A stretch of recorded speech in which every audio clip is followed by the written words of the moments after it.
Jangan lupa untuk subscribe dan nyalakan lonceng notifikasinya. Pemirsa, bukan cuma COVID-19, tapi sejumlah negara kini dihadapkan pada ancaman bencana mematikan lainnya. Ialah gelombang panas yang melanda benua Asia hingga Eropa dan mengakibatkan sejumlah negara harus merasakan efeknya. Mulai dari kekeringan hingga penyakit yang diderita oleh warganya. Namun apakah suhu panas di Indonesia ini sama halnya dengan gelombang panas di belahan dunia lain?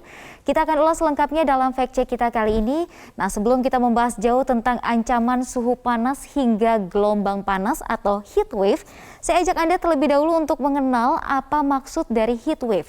Heat wave adalah periode suhu panas yang tidak biasa. Suhunya ini berlangsung Suhu panasnya maksud kami berlangsung minimal 5 hari hingga 1 minggu atau lebih dari itu. Kemudian yang perlu diperhatikan adalah kelembapan udara ini sangat tinggi akibat dari heat wave. Yang terakhir adalah suhu maksimum harian ini melebihi ambang batas statistik. Misalnya suhu di Indonesia rata-ratanya 34. Namun jika berada di angka 37 ke atas atau bahkan hingga 40, maka Indonesia bisa dikategorikan sebagai atau tengah mengalami gelombang panas atau heat wave ini sendiri. Apa kemudian penyebabnya? Penyebabnya adalah sistem tekanan atmosfer ini sangat tinggi di langit. Kemudian yang kedua adalah tekanan tinggi menciptakan pergerakan udara dari atmosfer bagian atas yang kemudian mengakibatkan termampatkannya dan suhu ini meningkat di permukaan bumi. Namun jika kita kategorikan apakah Indonesia sudah masuk ke dalam golongan gelombang panas, nanti kita jawab di belakang, namun kita akan jelaskan juga tentang gelombang panas yang berbahaya ini kini melanda beberapa wilayah dunia, baik di benua Asia, kemudian ada di Eropa hingga di Amerika. Nah, akibatnya tak sedikit warga yang terjebak dengan suhu panas yang melonjak ini. Di benua Asia kami ambil beberapa contoh negara seperti India, kemudian ada Jepang, Arab Saudi hingga yang teranyar adalah China. Di Asia ini berlangsung sekitar bulan Mei hingga Juli 2022. India ini paling pertama mengalami heat wave atau tepatnya pada bulan Mei lalu. Suhu rata-rata di India ini tepatnya ada sekitar 49 derajat Celcius. Kemudian di Jepang, di Tiongkok dan juga di Arab Saudi ini mengalami variasi untuk suhu udaranya sekitar 35 sampai 40 derajat Celcius. Tadi jika dikatakan oleh rekan kami yang juga sudah menyampaikan informasi langsung dari Jepang bahwa sempat terjadi suhu udara yang cukup tinggi di sana, yaitu mencapai 40 derajat Celcius.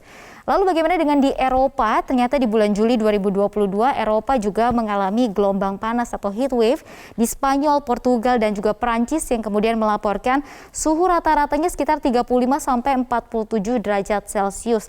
Di Spanyol ini suhu rata-ratanya sekitar 39, kemudian di Prancis juga para wisatawan ini diminta untuk waspada karena kemungkinan besar akan meningkat mencapai 42 derajat Celcius pada hari Sabtu besok. Lalu kita lihat lagi bergeser ke Amerika. Di Amerika ini juga mengalami gelombang panas. Di sana tepatnya ada di Texas, Colorado, Oklahoma dan juga ada di Arkansas.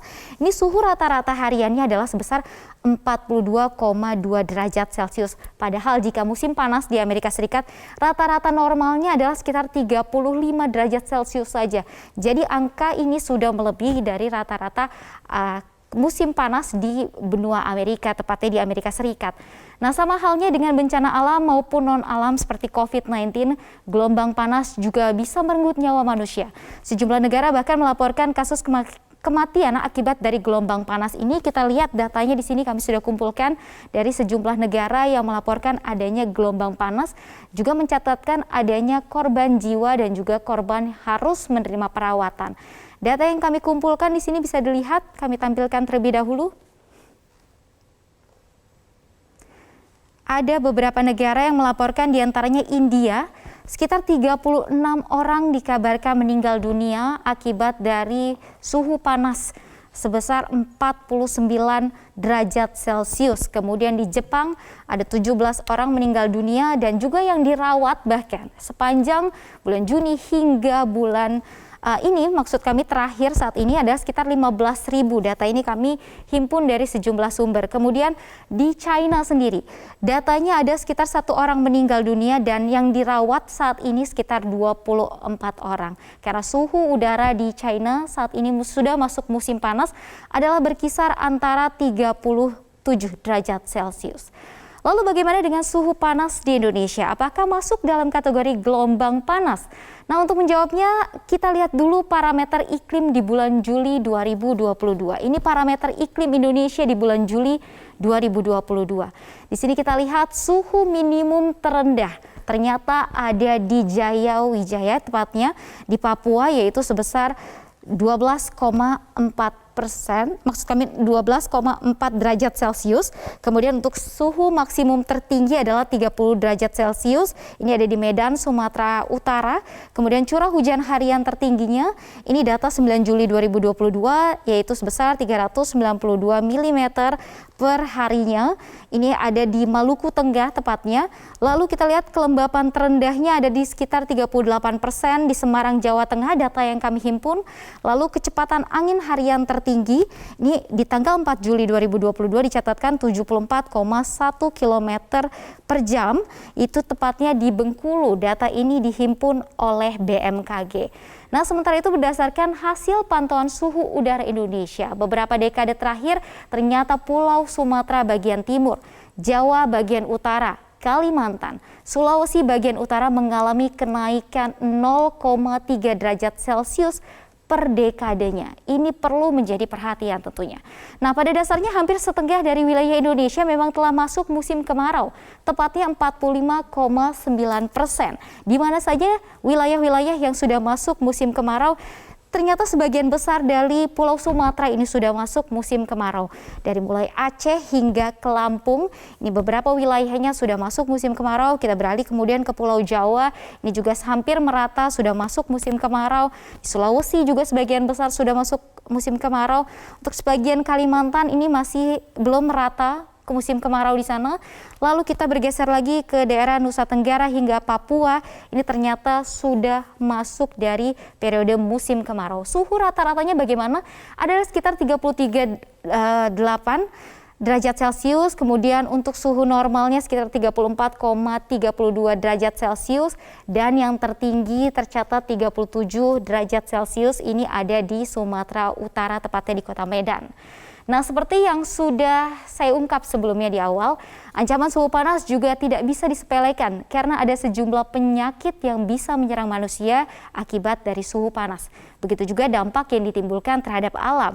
Apa saja dampak dari penyakit dari suhu panas ini? Ternyata cukup banyak, ada diare, ada tifus, ada juga disentri, kemudian kolera, dehidrasi, juga heat stroke yang harus diperhatikan oleh masyarakat, terutama yang kerap melakukan aktivitas di luar ruangan. Lalu apa dampak pada alam? Tentunya kekeringan akan terjadi jika kemarau berkepanjangan terus melanda wilayah negara tersebut. Kemudian ada kebakaran hutan dan lahan. Dari karhutla sendiri saja sudah ada juga penyakit yang bisa menyerang masyarakat seperti ISPA. Sesak napas ini juga menjadi permasalahan yang kerap terjadi jika suatu daerah mengalami karhutla. Perlu menjadi perhatian dari pemerintah Indonesia tentunya. Nah, tanda-tanda dari suhu bumi yang terus bertambah panas sebenarnya sudah jelas terlihat. Nah, tanda ini juga kita kenal sebagai pemanasan global. Bukti itu nyata seperti musim kemarau yang berkepanjangan. Lalu apalagi dampak dari pemanasan global di dunia? Musim kemarau berkepanjangan kemudian berakibat pada berkurangnya sumber air bersih yang bisa diakses oleh warga. Kemudian adanya peningkatan volume air akibat mencairnya es di kutub.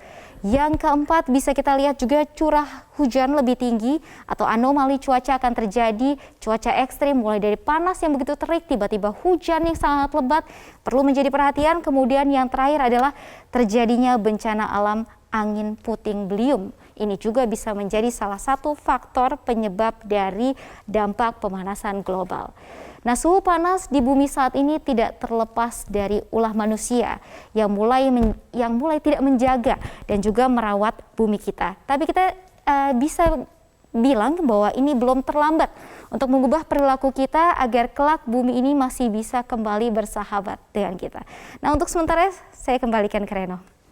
Baik, terima kasih rekan Livia Ramadanti untuk paparan komprehensif Anda.